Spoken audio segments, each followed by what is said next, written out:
What's going on, everybody? Welcome on to the channel. I know it's been a little bit since I posted a lot of videos. My schedule has been extremely busy, but hopefully in the next month or so I can start uploading again more regularly.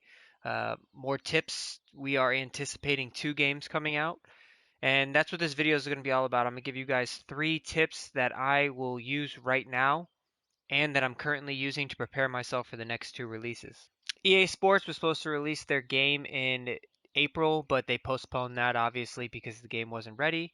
If you ask me, I don't have any information, but I would say that this game is most likely going to release at the competitive side right alongside 2K's game, and you're going to have to pick and choose, or you're going to get both of them and try both of them. I'm going to be getting both of them, so definitely going to want to be subscribing to this channel if you're going to want to be updates for tips and everything for both these golf games. But if you don't want to go down the EA route, these tips will also be very helpful because they're very generic, but they're super important things that can help you improve not only right now, but when these new games do come out.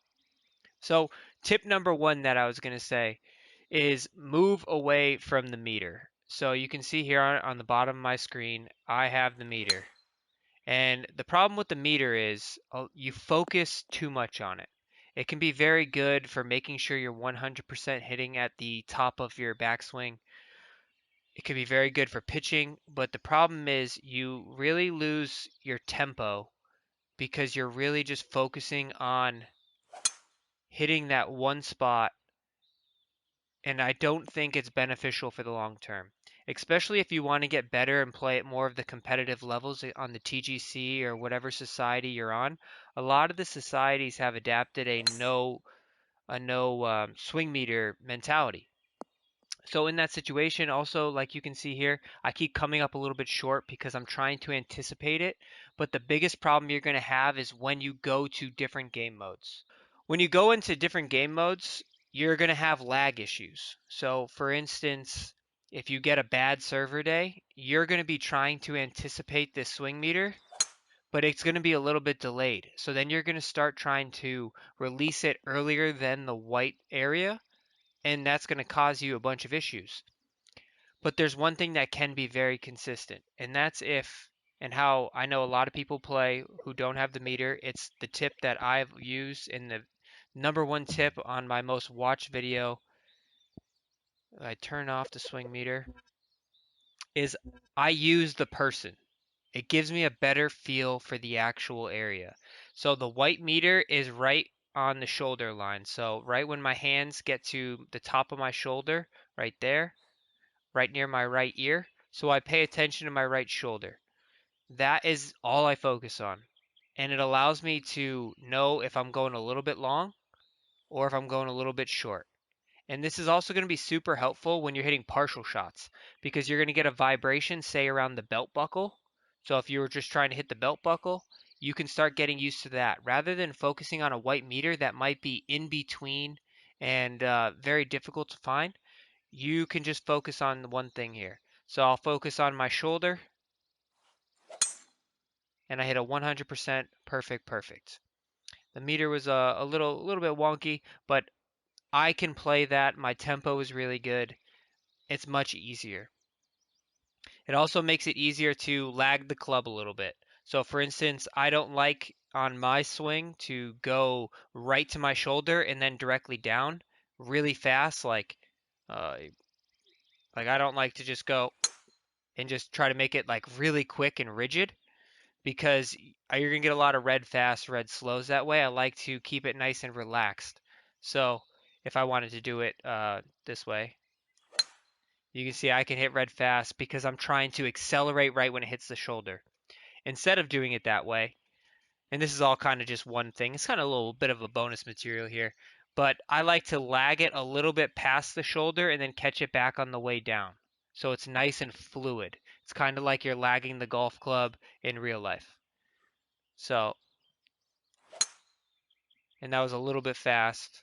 Meters are a little wonky today, but straight balls is that's all that matters. And these poor meters are actually going to be a perfect there's a good one. A perfect transition to tip number 2, and that's going to be own your shot shape and know your miss. Obviously, you can see here my miss is with the meter. I tend to miss a little bit towards 1 o'clock. So I'll show you here. My normal trigger, I am a right hand, right thumb golfer. So my miss is going to be up there like that. That's an exaggeration, but that's going to be my miss. So what does that mean? For me, that means that my ball is always going to start out to the right and it's going to stay to the right unless the wind or something along those lines happens. So I know that's my miss, so I'm going to play a shot shape that's going to benefit that miss. So I use L1 because I'm on PlayStation. If you're on Xbox, it's just left bumper or computer. To be honest, I don't really know what you'd be using on computer if you have a controller plugged in and so on. So, and then you see the left dash here. I just give myself a little baby draw. So what's that's going to do? It's going to create a push draw here. So I'm going to start my, if I do happen to miss, if I hit a straight ball, fine, it's just going to draw off a center. And if I miss it, you can see I just get a little push draw and I can play a consistent ball flight. I can aim down the right of the fairway, take off the entire right side of the course, and I can hit more fairways. Now, for instance, say maybe your miss is the other way. Down. Perfect. So say that's your shot shape, right? Say you go the opposite way. So what is that going to do? It's going to start your ball left. I obviously hit a red fast, so it drew off of that. But you can play the opposite. So you can hit. They fixed it. So oh, that's why I had the draw still in it. But you can play the opposite. So you can play the fade route, and you can fade it back to. Oh, that's still my ball flight, but you can fade it back the other way.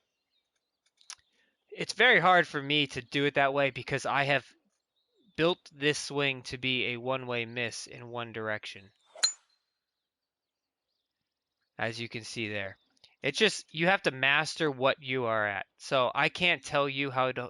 I can only give you suggestions. I have videos on how to hold the controller in multiple different ways, but own a shot shape. Pick a shot shape, take off an entire half of the course, and that's going to be the most beneficial thing for you.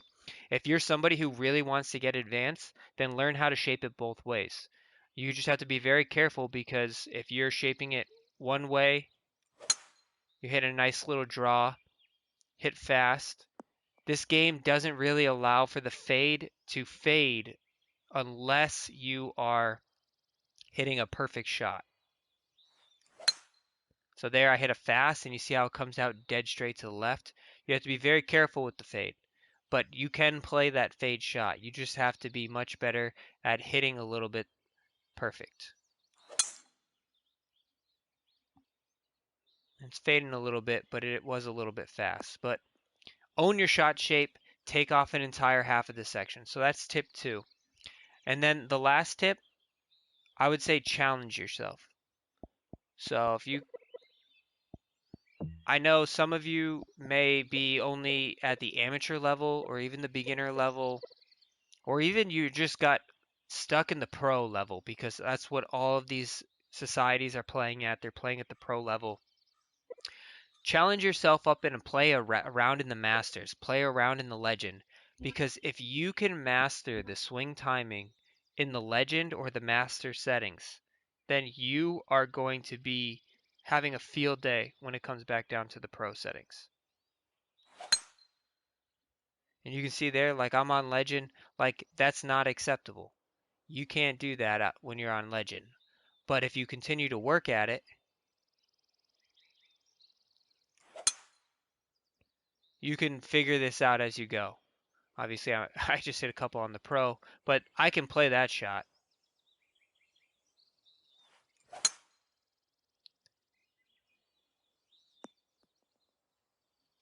But these are the areas, and this is an area that I need to, and I'm not, like I've always said to everyone is, I'm not going to sit here and pretty much say like I'm the greatest player in this world, but these are the things that I work on. And you can see like, yeah, these might be red fast, but I'm continuously getting better. And you see how straight my meters are getting as the more I'm doing this because I'm challenging myself. So even though I play in a lot of societies in which um, my settings are on the pro settings because I don't really have a choice. That's a red fast. but my meters are getting much better. I go out and when I play freely or I play with my friends, we play on the master setting or the legend setting. So that way, when I come back to the pro setting, it's super easy for me. And that's going to be something that's going to be really beneficial when the new games come out because we don't know what the EA difficulty settings are going to be, and we don't know what the 2K settings are going to be. A lot of people have said they advanced it a whole nother step where the master this year used to be the legend last year, and the legend is on a whole nother level. So you really don't know what they're going to do next year, especially when it comes to the short game. But you can see here, I'm trying to own a shot shape. I'm trying to figure out my tempo and improve my tempo because there's very little error for miss when you challenge yourself. So just to rehash three things. Move away from the swing meter. I highly recommend moving away from the swing meter and starting learning the trigger points on your body. It'll help your entire game, your pitch shots, your chip shots. It'll help pretty much everything, your putting. It will just be a massive improvement for you. The second thing would be shot shape. Own your shot shape. Find out what works best for you. Highly recommend a draw shot shape in this game because the fade shot shape, the characteristics still don't work that great. But yeah, I would say that would probably be your best bet.